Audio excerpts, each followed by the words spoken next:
Welcome back to Season 6 of the Changing Earth podcast with author Sara F. Hathaway and co-host Chen Gibson.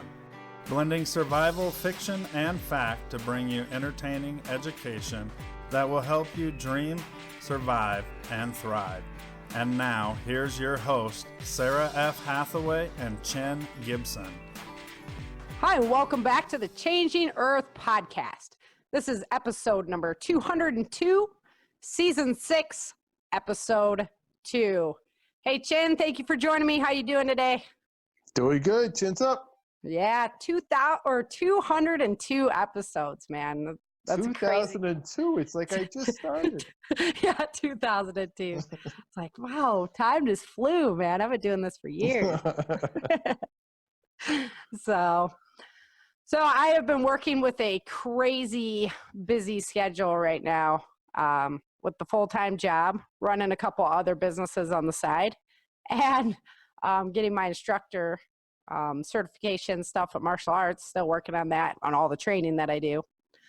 So I am going to change the air date of our show to Thursday morning. So it'll come out on Thursday from now on. Well, let me check my schedule. Yeah, check that out. How does that work? Because I have Thursday morning off from my 9 to 5 job. And that way I can touch base with all the listeners and stuff and put up the posts and do all that kind of work, make sure everything's going smooth. So it's kind of sketchy on Tuesday right now. Makes sense. Yeah. Yeah, Tuesday I pack up in the morning with all my gear for training. I get off at 5. I start sports jiu-jitsu at 5:45 and then teach a class and then do my taekwondo class. So I'm done at about 8:30 and then we eat and sleep.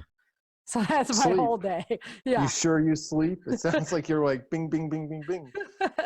Right? Yeah. And I'm writing the next book. So that's, yeah, it's a crazy schedule right now, but that's okay. Like a year of crazy schedule and hopefully I will be right where I wanted to be in the beginning. So put up with it for a year and we'll get there.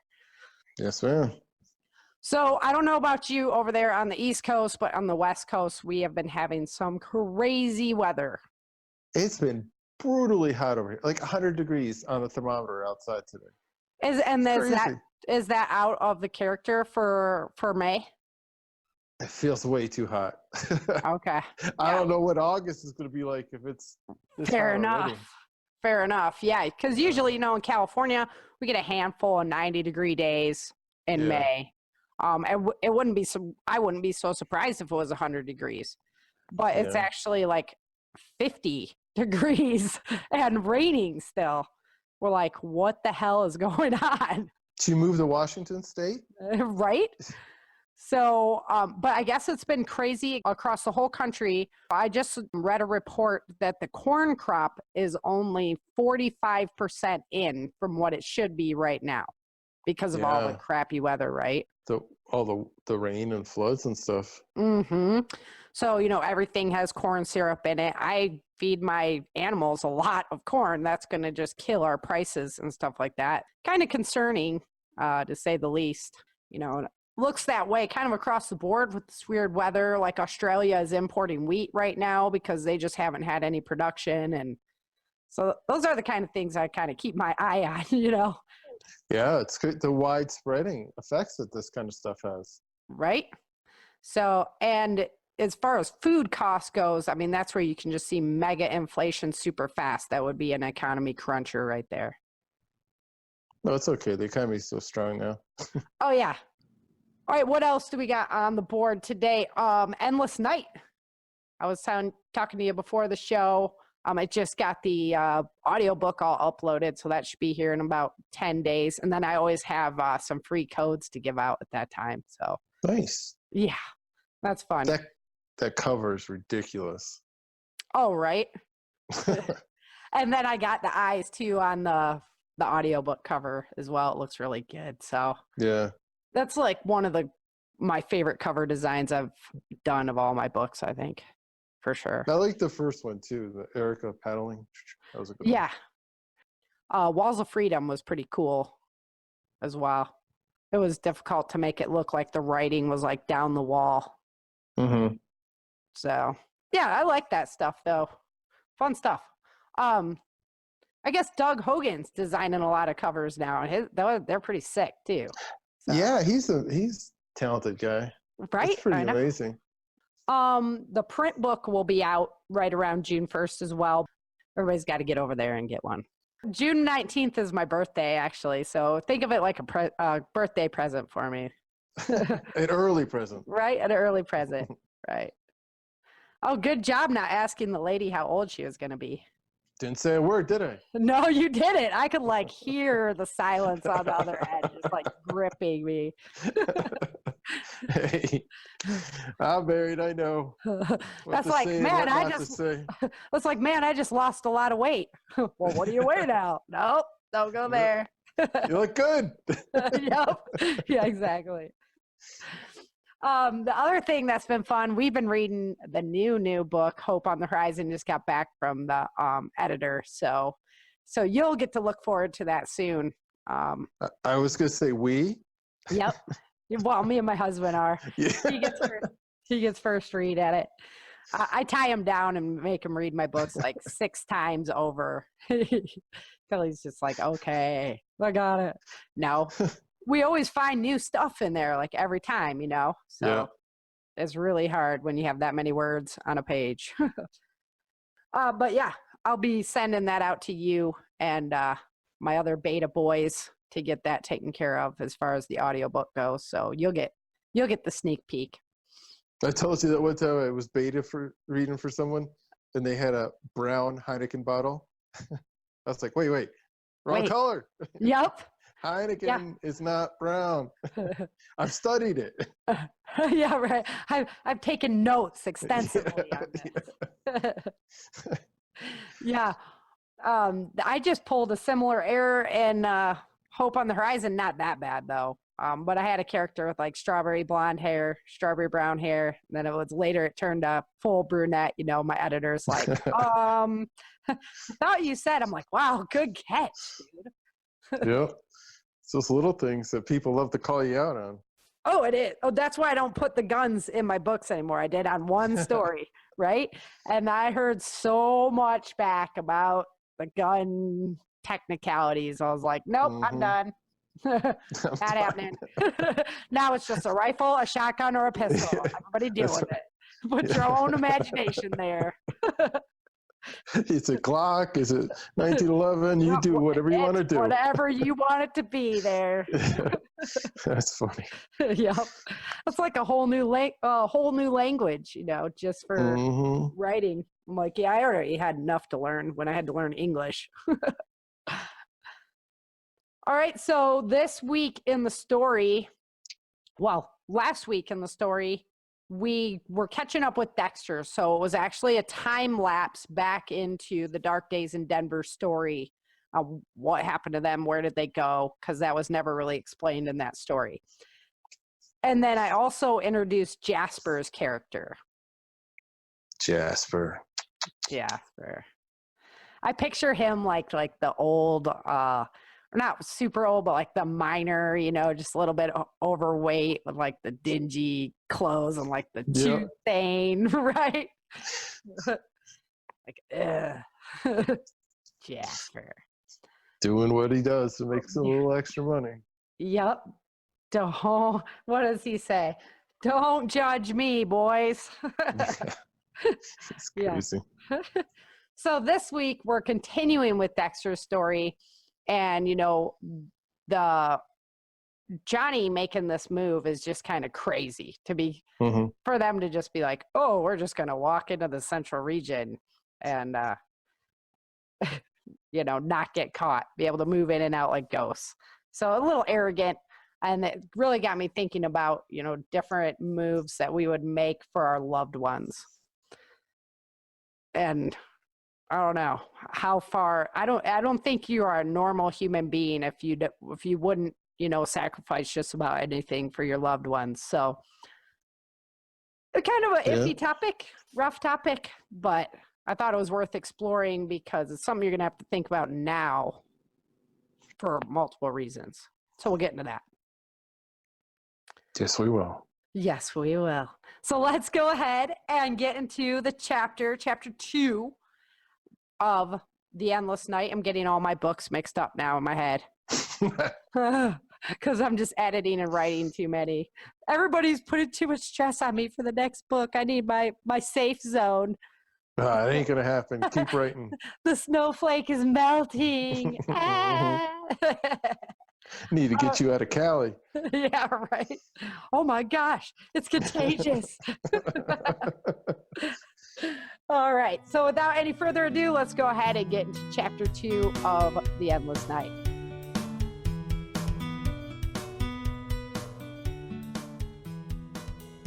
Chapter 2. The morning of September 10th. After another dreadful day with Jasper, Dexter and Johnny found themselves riding across the Ogallala Lake. Staring out the window of the van, Dexter's eyes never saw such human suffering before. The deck of the ferry was loaded with handlers, taking slaves to the central region. The van smelt of Jasper's body odor, and all Dexter could think of were the nights of listening to Jasper grunting inside of it. Suddenly, he ripped his door open.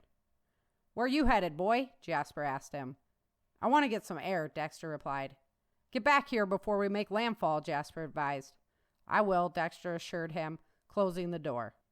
The mist mixed with the ash in the air as he reached the edge of the ferry.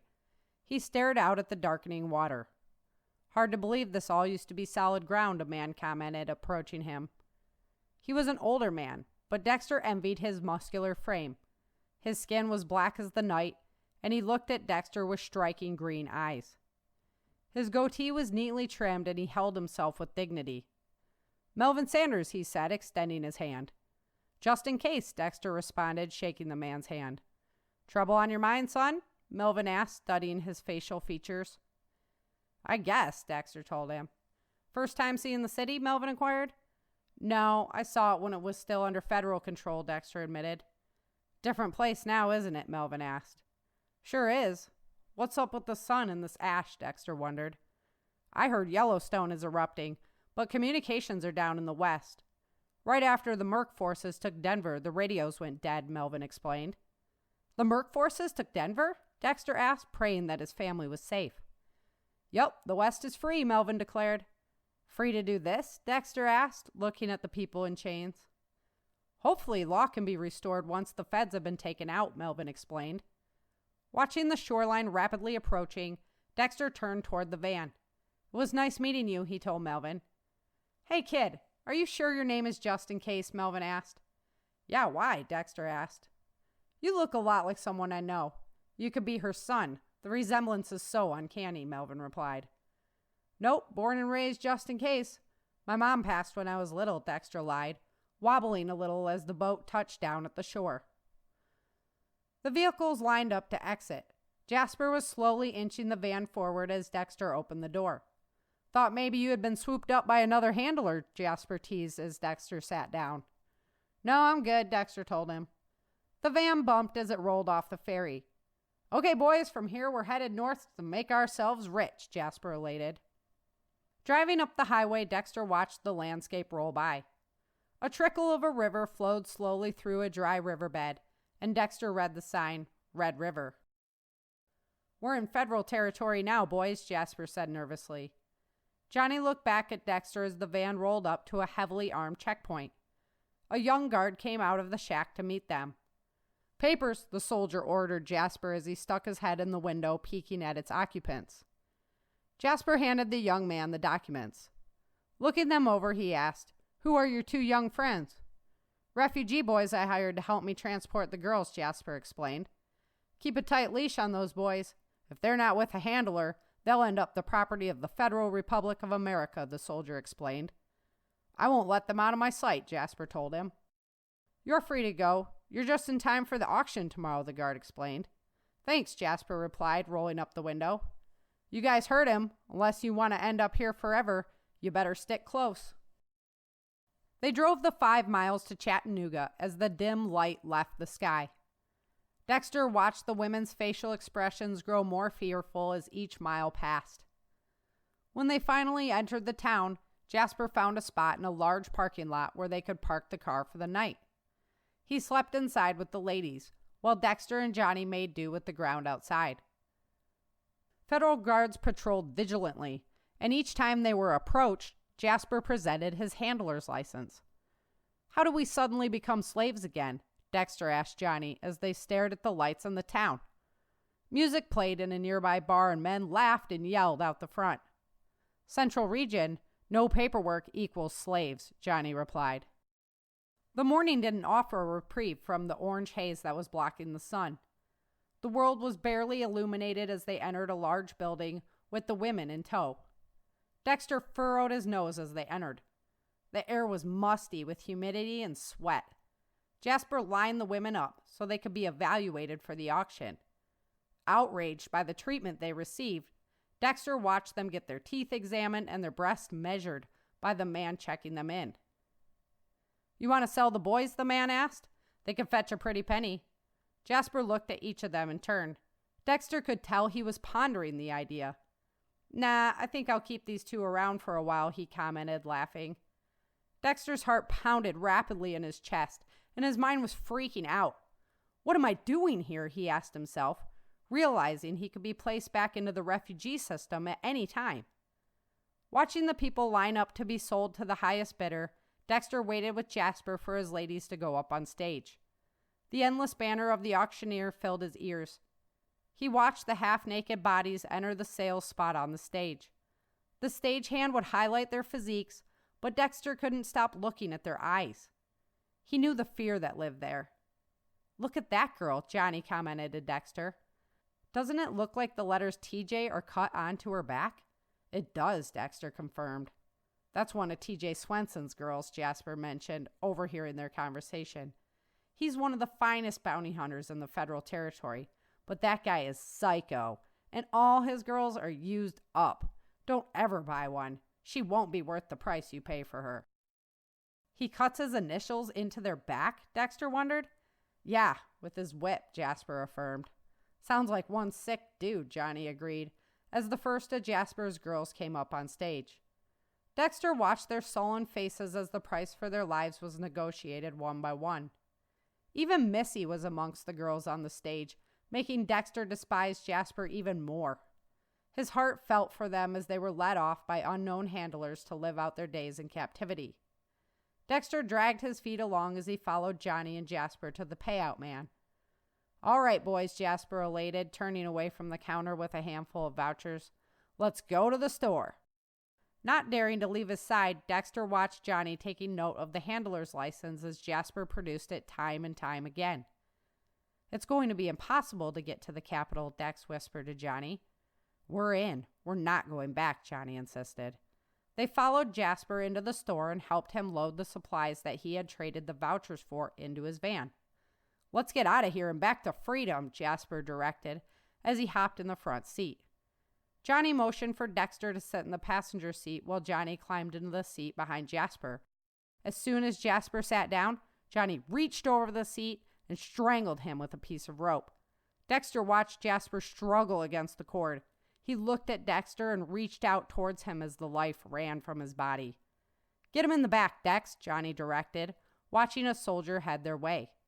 As Dexter stuffed Jasper's limp body under the bench seat, Johnny grabbed his handler's ID. He was in the driver's seat before the guard got there. "Papers?" the soldier asked, looking into the vehicle. Johnny gave him the pass. "For a couple of young fellas, you guys look like you did pretty well today," the soldier replied, looking at the supplies in the back of the van. "Sure did," Johnny attested. The soldier handed him back the pass, and Johnny started the van. "Looks like we're good to go," Johnny elated. "Looks like it," Dexter agreed, feeling no remorse for Jasper. The nervousness instantly returned as they headed north towards the gate. This checkpoint was heavily fortified, and lots of soldiers paced around it. "Papers?" a soldier asked, approaching the van. Johnny presented the license to him. The soldier took it and walked away. He studied the license and looked at a table for a while before returning. "Step out of the vehicle," the soldier directed as he returned. More soldiers approached behind him. Dexter looked at Johnny, panicking inside. Johnny shrugged back, trying not to show his fear. As they stepped out of the vehicle, the soldiers rushed them, slapping handcuffs on their wrists. "What are we being arrested for?" Johnny asked. You two resemble a couple of federal traitors on our most wanted list, the man explained, displaying pictures of the young men. You look a lot like Johnny McClintock, and you look a lot like Dexter Moore, the man elated in his capture. We're not them, Johnny insisted. We'll see, the soldier told them. As the men led them away, Dexter heard the soldier's radio crackle as he announced his capture to an unknown individual on the other end. They were led into a dark hallway in the basement of a building.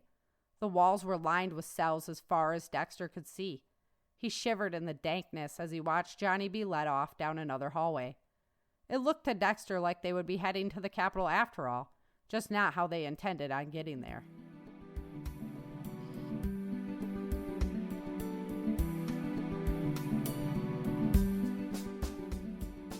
All right, so they're leaving in chains. Should have known better. Should have known better. I knew it was going to go well. Johnny was just like, yeah, we got the pass. I'm going to kill this SOB, and we're just going to drive right on through. Yeah. Nope. They look too familiar. And the Central region is, someplace that I always kind of talked about in my books. And we went there a little bit during Walls of Freedom, but we never actually, experience what the people are experiencing inside of that area. So that's what this book is all about, and that's why it's so kind of dark and grim. You know what I was thinking when I read it? Back when I first read it? It was like remember the bar scene in Star Wars? With the Uh-huh. Yeah, yep. With like all the crazy stuff going on. And yes, exactly. Yeah, when they have the people up on stage and everything. Yep. Mm-hmm. Uh-huh. Yeah, either that or Roots with Kunta Kinte. Oh, yeah.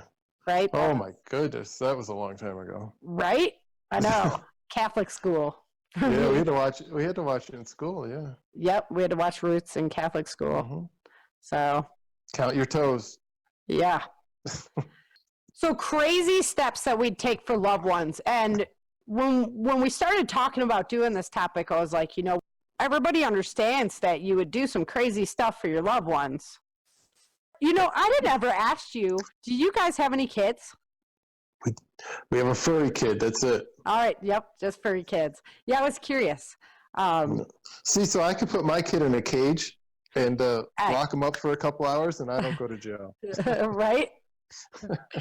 And in that situation, some people would say that you could just eat your kid and yeah. Oh no. Well, there you go. Oh, that was what was that book? 1 Second After. Did you read that book? Yes. Yeah. Oh, that they couldn't do it. Oh, but they gave it to the neighbors. Yeah. Oh, Rich Bedford from Around the Cabin, he got thrown off of this woman's show for saying that the horses would be a potential food source, right? Oh, did you hear Dale dance around that topic? Yeah, Lisa? Oh, he always does. Always does. I'm like, hey, dude, when it comes down to it, I mean, so they're big targets too. Yeah. But when it comes to our loved ones, there's these stories of people who have amazing physical strength when their loved ones are in danger. So you always hear about the woman who lifted up the car to save the kid. Right? Yeah. So, I mean, it really kind of takes us to an area that's really exceptionally superhero-ish, but at the same time, we can be really exceptionally stupid. Your decision making can be really, really rash. Mm-hmm. Or you could do some nastiness to get to the other side of what you're faced with too. Exactly.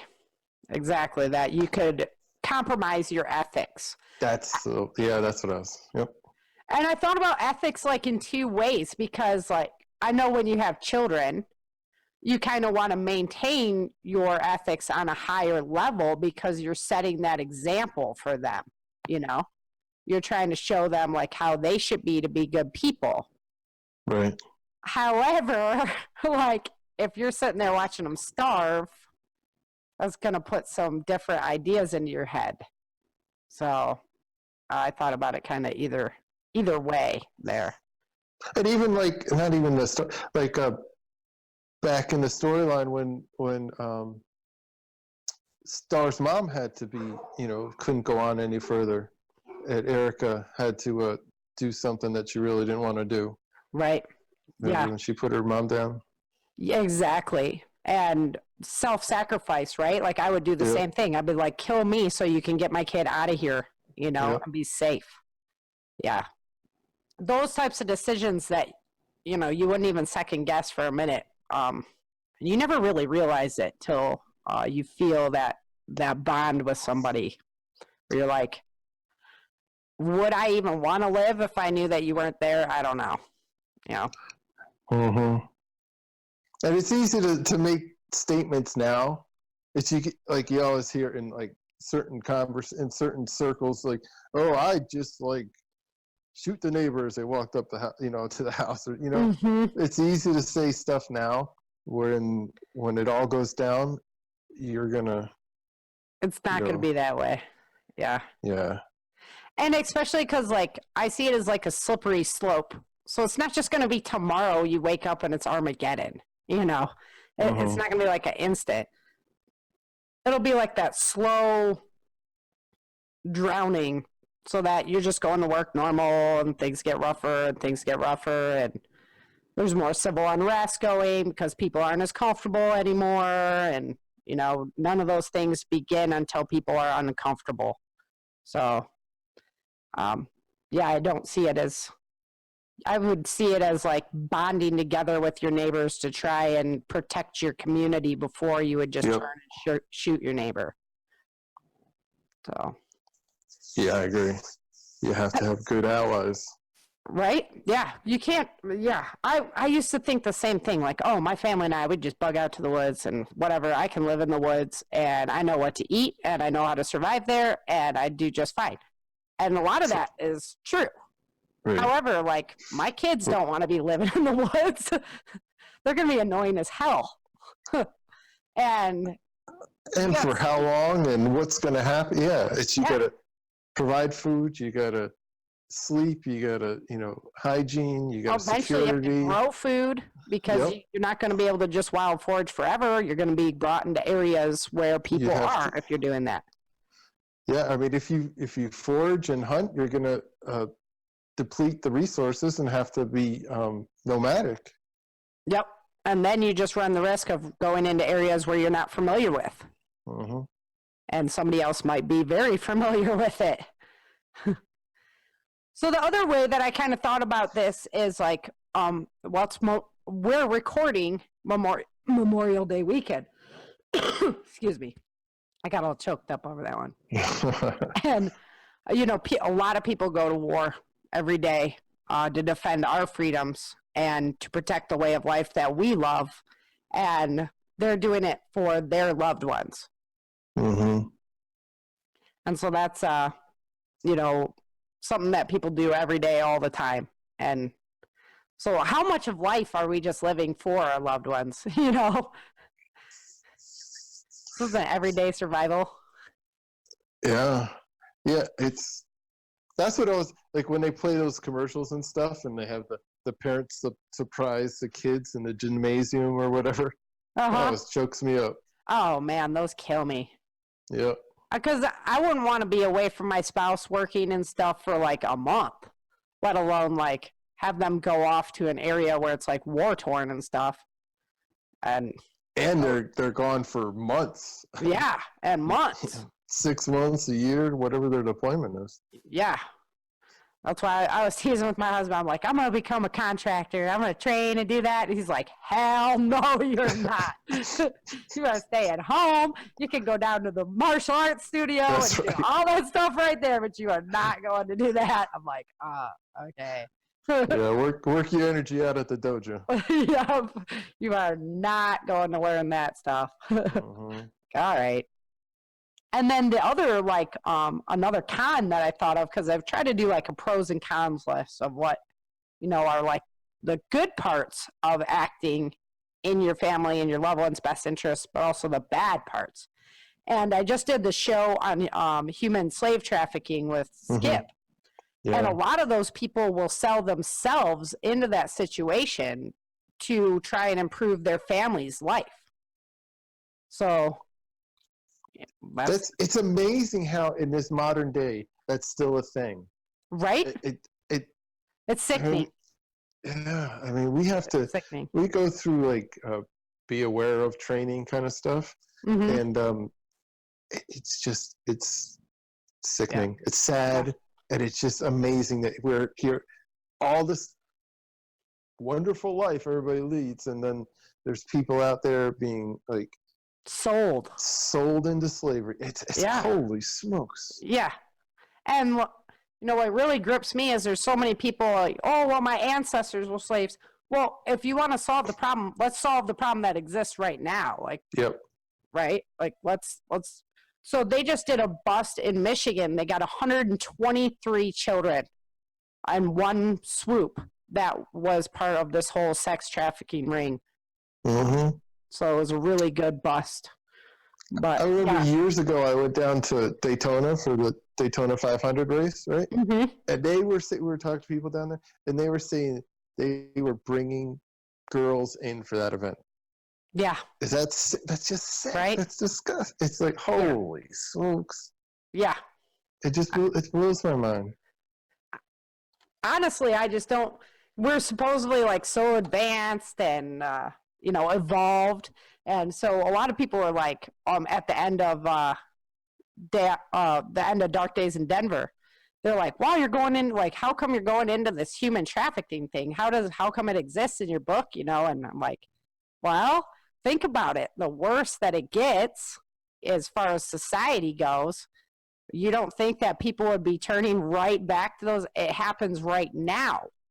So you don't think it would happen in that kind of situation? Oh. Yeah. I remember, Sam Culper with the Florida Observer? Yeah. Yeah. He's partnered with some of his military buddies and they go find these people to try to get them out. Yeah. Yeah, there's some great organizations working on it from our home. A lot of ex-U.S. Marshals and ex-military guys, are making these organizations that go, and they're going over to like Taiwan and stuff like that and busting up these groups. So really good stuff as far as that goes, because like you say, I mean, it shouldn't exist in today's world. And man, like ethically, I don't know about some people. I just so just history keeps repeating itself. It's almost like it's programmed into some people's DNA. And honestly, like the more I get into my books and stuff, then I hear this kind of feedback from listeners, readers, and people that I've interviewed and stuff like that about like, well, if you think what you wrote is crazy, listen to this. And it's like, what? Like, I don't even, for example, remember in Day After Disaster when they're going in after the hostages that they have? Mm-hmm.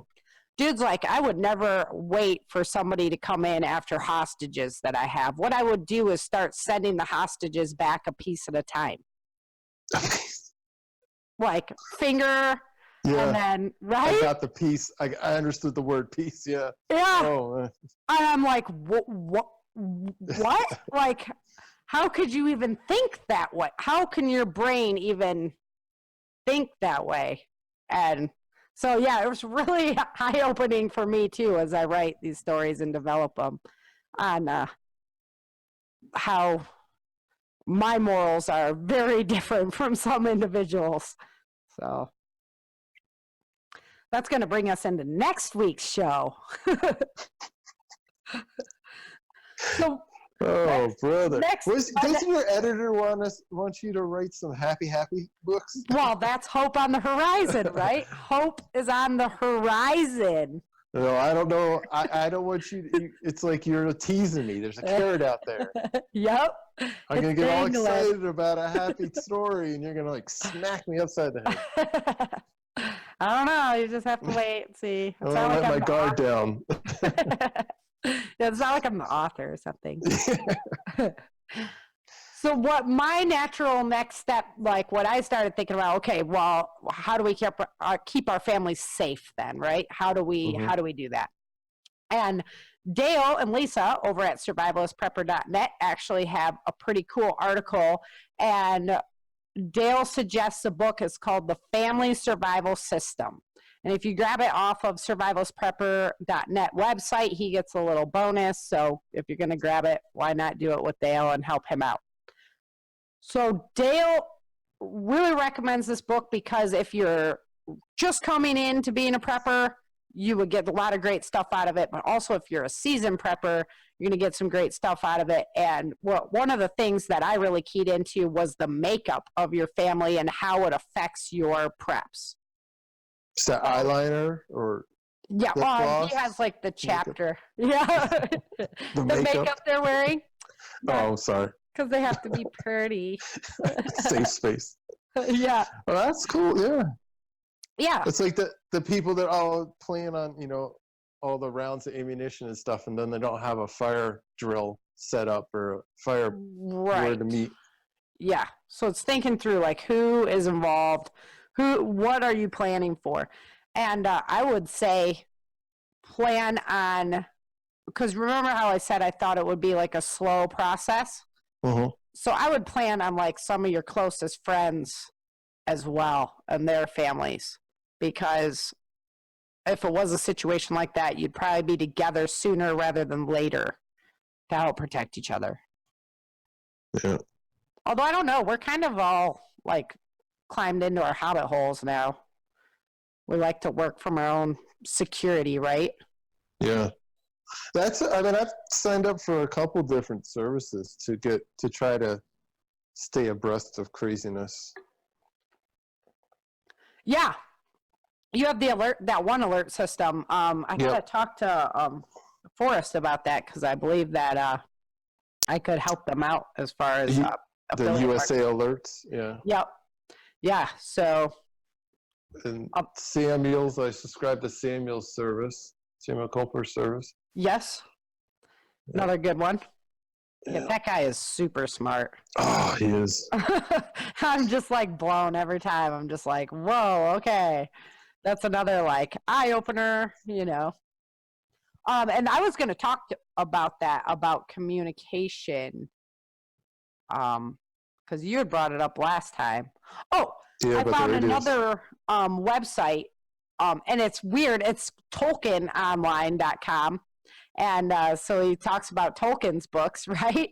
But he also did this article on like natural disaster preparedness. So I have a link for it over at the blog. But so just if there's a natural disaster, having access to the information can lower the anxiety levels of your family, right? I mean, every time we have a hurricane, in my neck of the woods, it's hurricanes is our big thing, right?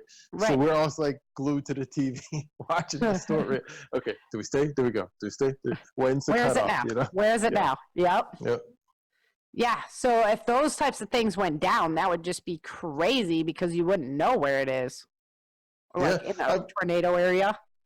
Yeah, I've got the ham license, and I was listening to when we had an ice event, and I could listen to the ice come across the state as different people reported in. So that was kind of interesting. That is interesting. Yep. Yeah, I remember ice events. In Michigan. In Michigan, yeah. Yep. Yeah. Not out here. Well, this is South Carolina. Who would think? Who would think? It's like I didn't move far enough south. Yeah, fair enough. But if you go too far, it's kind of muggy. This is it. I don't want to go any further. Yeah. That's what I could not live in Florida. Mm-hmm. Yeah, me neither. My mom was like, how about just the panhandle? I'm like, I don't think so. I'm good. Yeah. No. So let's stay on the one that was the Tolkien article. He also talks, because this is like a basic, so he wrote this for like mainstream individuals, not really like people who have been researching it for years, you know what I'm saying? So he was saying teaching your family just basic skills in case you're separated. Like make sure you're teaching your kids just some basic what to do's in case you're separated. Now that's going to be different if you're in an urban environment or a rural environment. Yes, it is. Right? In an urban environment, I would think it's more about meeting places. being able to stay, hydrated and warm as well, but you want to get back together ASAP. Well, and dangers too. I mean, the dangers created by your fellow man in an urban environment. Yeah, could be. I mean, we were just talking the human trafficking. What a great time to be able to swoop up a whole bunch of people and nobody would know where they went. So that's kind of spooky. Why did that become such a big thing too? Like when we were kids, well, never heard of it. I'm dating myself. Yeah. Like we used to be able to ride our bikes into the grocery store and, And if anybody got like kidnapped, it was always like a ransom. It was like, pay up. Yeah. It wasn't like I've got your kid, like pay money, and the parents are like, keep him. Pretty much, It wasn't like, oh, now your kid. The same thing, like they would hijack a plane, right? And then they would like negotiate for money or something, or a trip to some island, right? Now they blow them up in midair. It's crazy. Yeah, run them in the Pentagon. Yeah. So. And then having survival kits. So even if you have a baby, that's one of the things, like baby's survival kit. Everybody needs one. I have like monster trucks, my son's, right? He's got his first aid kit. He's got all his important stuff, but he's got like monster trucks in there and, candy, like the things. Good stuff. The things that travel with your son, man. He's set. Yeah.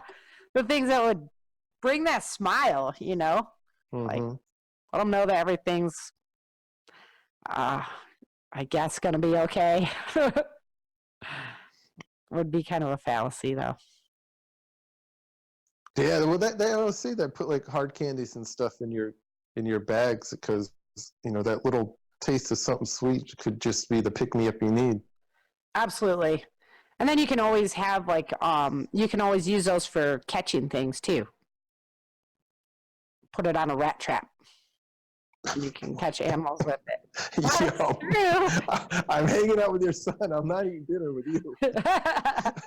Well, you can catch other things than just a rat. Everybody's got like their figure 4 traps and their deadfall trap and everything. You just bring they make rat traps that are huge. They can catch squirrels and stuff. So that doesn't look like chicken fingers. I'll pass. Too bad, man. I learned how to eat it all, except bugs. We'll get into that later on in the series. And I've been thinking about a surprise for you for that one. So, can talk to Dale about his experiences there. Okay, so the last really cool article that I found it was pretty cool, was from the bugoutbagguide.com. And he has an article that's called Civil Unrest, Protect Your Survival Preps. But it is about, he poses the question, does prepping make your family a target? Yes. Yeah, exactly. Because if everybody knows that you've been storing stuff, then you're on their supply list, basically. There'll be a knock on the door. Hey, you guys got food?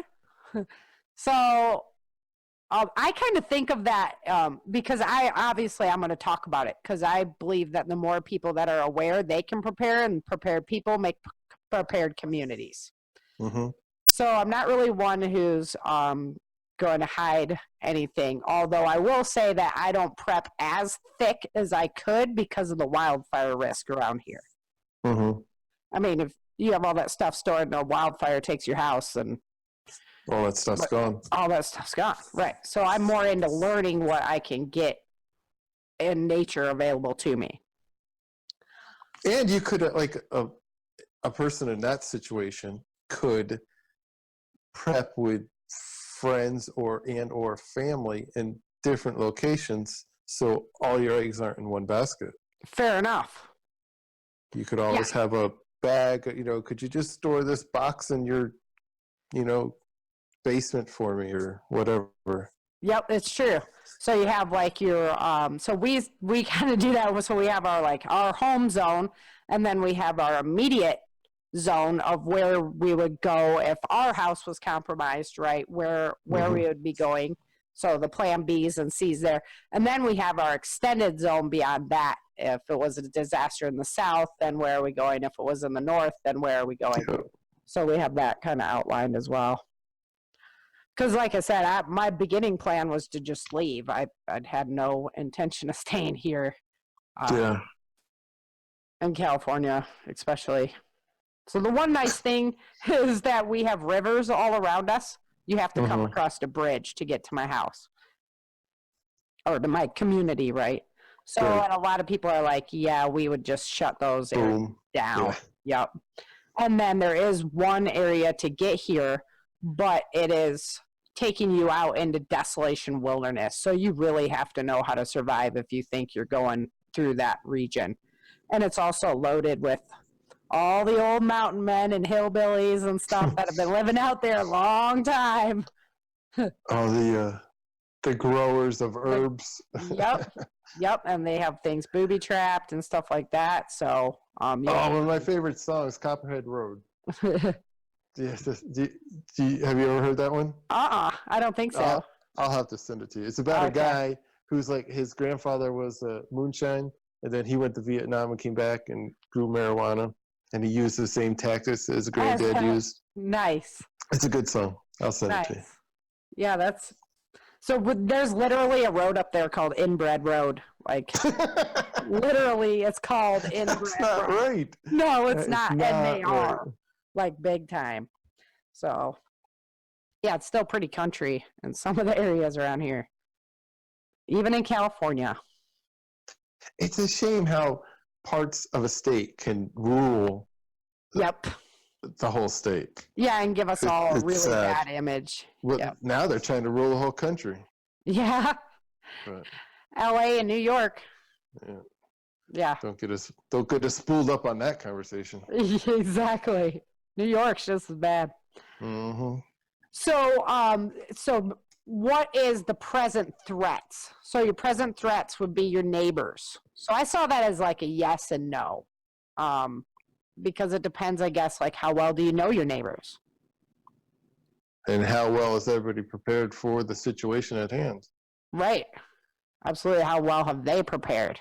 Yep. So some of them I would be like, oh yeah, they're not coming in our group. And then some of them, you know. All right, and so that brings me into the next point.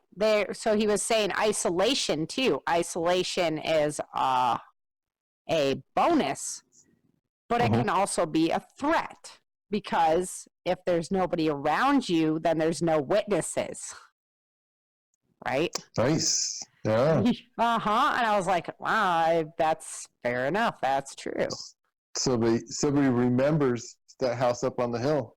Yep. That there's nobody up there to hear it, you know? Well, heck, and now with like Google, you could see everything. Oh yeah. Yeah.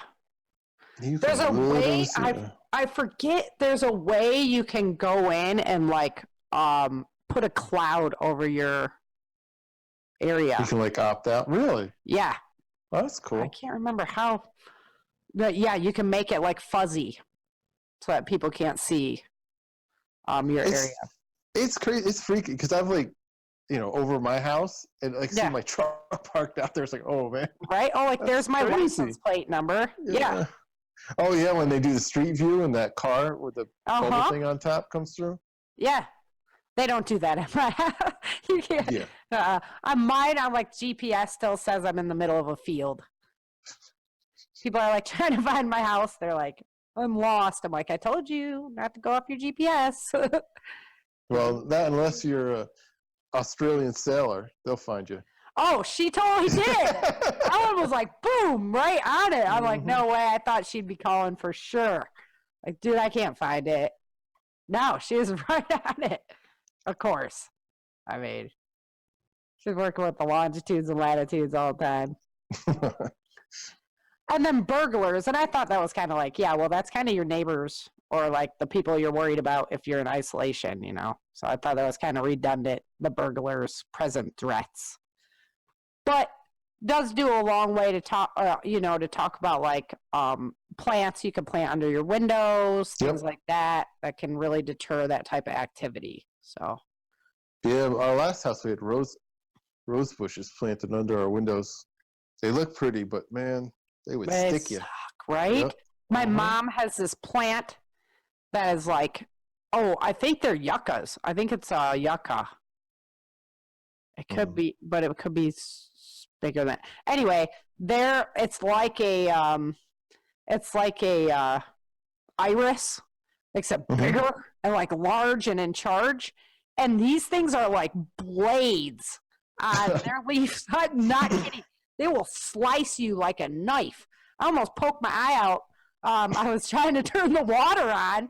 They got us glasses, and it hit me right in the temple. And this thing like speared into my head. I'm like, oh my gosh, Mom, this is crazy. She's like, well, you don't have to water them as much, and the deer don't eat them. I'm like, yeah, they're gonna get their eyes they cut their tongue out. Yeah, seriously. Like, wow, but it's right underneath your window. You know, it actually makes me feel better about it. Yeah, 'cause I'm like, well, at least my mom will be safe. You know, nobody's climbing in through that crap. So, and okay, so then they go on to talk about like once the grid collapses, you know, things that are a threat to your family. So obviously marauders, which is like, I was like, yeah, the burglars, the marauders, that's true. People are going to be moving from cities out to find food. But he talked about insurrections within the group.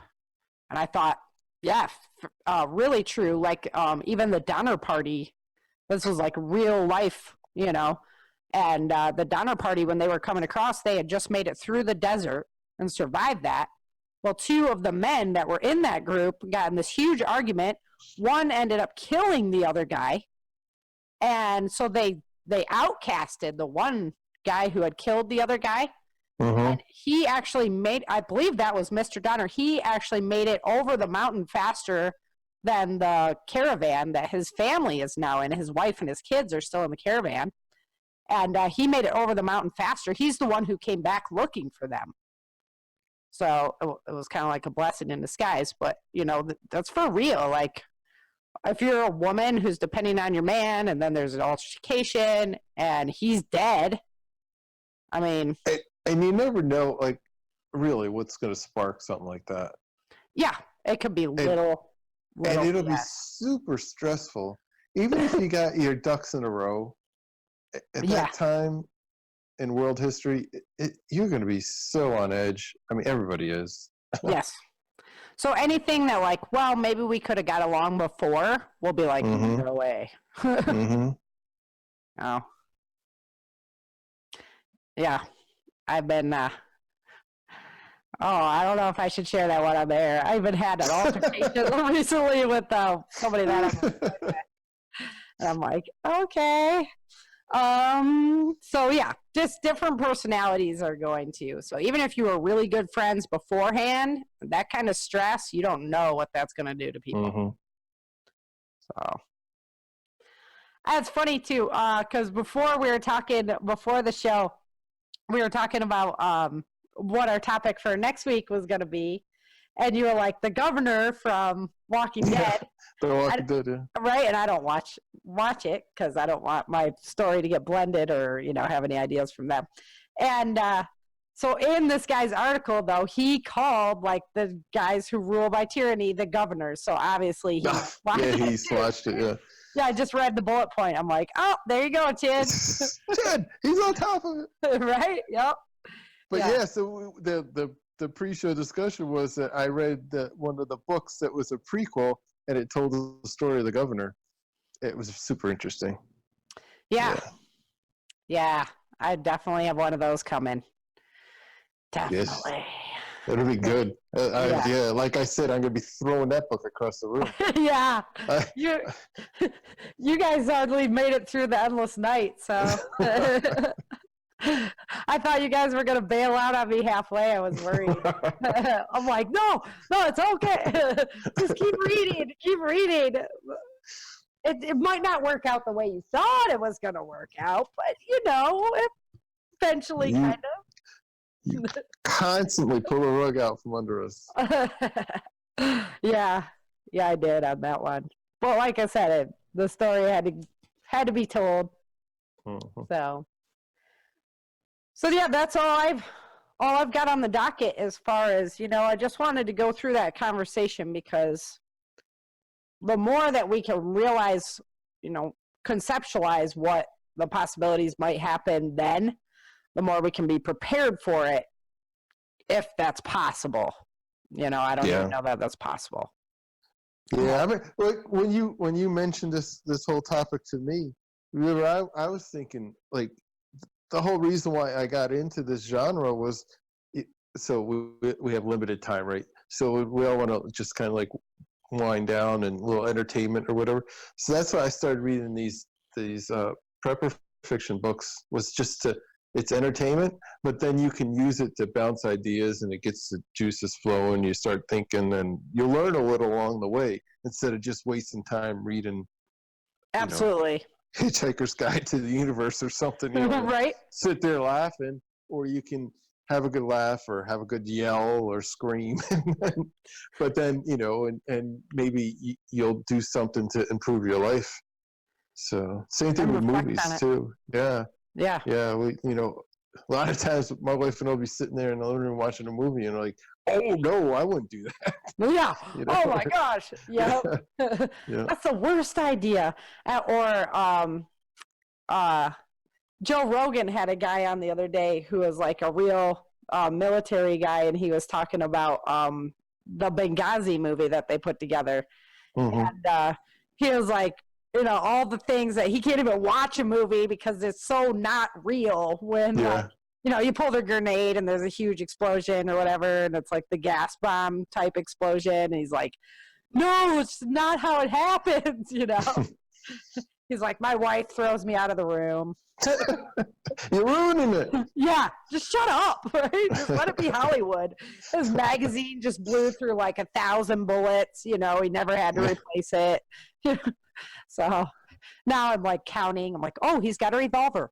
1, 2. Like, come on, okay. Like those darn gun people in the books.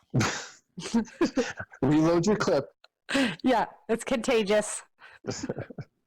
So, all righty. Any more thoughts to add in? I don't think so. I think we killed it. You want me to? Put a fork in it. It's done. It's done. Like dinner. Alrighty, guys. Before we head out, I want to thank my subscribers. If you guys want to become a subscriber, head on over to www.authorSaraFhathaway.com/support. I think I'm going to throw a free t-shirt up on there, not for the $3 level, but for like the $9 level. We'll do like a free t-shirt, something like that. Because I still have a couple left. Shirts are awesome, yeah. Yeah, I love it. Like, it's always a good conversation starter, the how will you survive. Mm-hmm. So yeah, that's www.authorSaraFhathaway.com. What else do I got going on? I got free, if you join up to the newsletter over there, the Change in Earth newsletter, I have, you can download Day After Disaster, the original story, for free, and get started on your journey. What else do I got going on over there right now? I think that's it besides the pre-order for the Endless Night. So you can get links. Do you still have the Lost Days? I do. The Las Vegas, the Las Vegas years. Yep. Over, if you become a supporter, I have 2 of those short stories already out, and then I'm working on more. Yeah. So those were a lot of fun, and I have people still. I just got a review actually the other day from somebody on Without Land, and he was like, "I want to know what happened during those missing years." Right. Well, so here's how you can find out. Exactly. And then we have some bonus audio over there from clips of the show that we're funny or whatever, and I got all kinds of bonus stuff over there. So, yeah. All righty. So that about closes it off for today. Thank you all for listening. me and Chin bringing it to you now. This is really cool.